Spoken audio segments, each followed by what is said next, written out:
তর্ক এই ছোট্ট শব্দটি নিয়ে বিভিন্ন সময় বিভিন্ন মহান মনীষীরা বিভিন্ন ধরনের উক্তি করে গেছেন।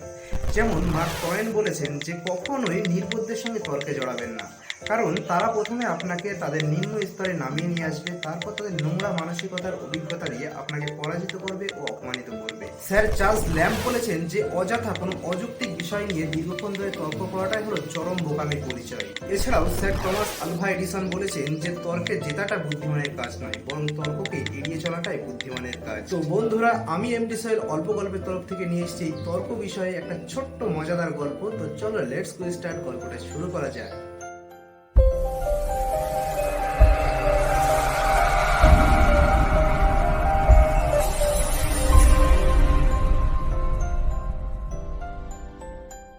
একদিন এক বনের ভেতরে এক শিয়াল এক গাধার সঙ্গে তুমুল তর্কে জড়িয়ে পড়ে। তাই তর্কের বিষয়টা ছিল ঘাসের রং কি। গাধা শিয়ালকে বলে ঘাসের রং হলো লাল, আর শিয়াল গাধাকে বলে যে না, ঘাসের রং হলো সবুজ। এই বিষয় নিয়ে তাদের ভেতরে তর্ক এক সময় বিশাল আকার ধারণ করে।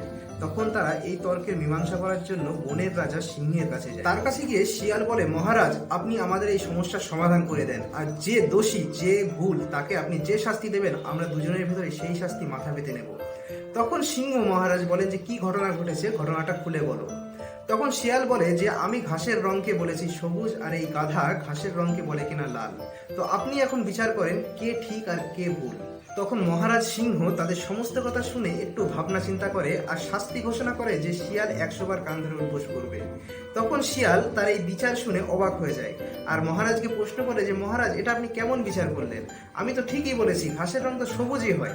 তখন মহারাজ সিংহ তাকে বলে যে তোমার ভুল এটা নয় যে তুমি ঘাসকে সবুজ বলেছো, তোমার ভুল হলো এটা যে তুমি জানো ও গাধা, তাহলে তা সত্ত্বেও কেন তুমি গাধার সঙ্গে তর্কে জড়িয়ে পড়লে?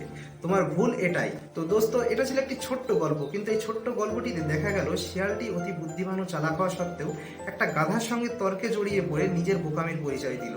তো আমরাও আমাদের বাস্তব জীবনে এমন অনেক সময় ঘটে থাকে যে আমরা একটা জিনিস জানি, সঠিক জানি, সেই জিনিসটাই প্রমাণ করার জন্য আমরা বোকাদের সঙ্গে তর্কে জড়িয়ে পড়ি আর নিজেদের বোকামির পরিচয় দিয়ে থাকি। তাহলে আজকের ভিডিওটা এখানেই শেষ করছি। গল্পটা ভালো লেগে থাকলে অতি অবশ্যই লাইক, কমেন্ট, সাবস্ক্রাইব করে রেখে পাশে বেল আইকনটি ক্লিক করে রাখবেন, যাতে আমার পরবর্তী ভিডিও নোটিফিকেশনগুলো আপনার কাছে খুব সহজেই পৌঁছে যায়। দেখা হচ্ছে পরের কোনো ভিডিওতে। ততক্ষণ ভালো থাকবেন, সুখে থাকবেন, শান্তিতে থাকবেন।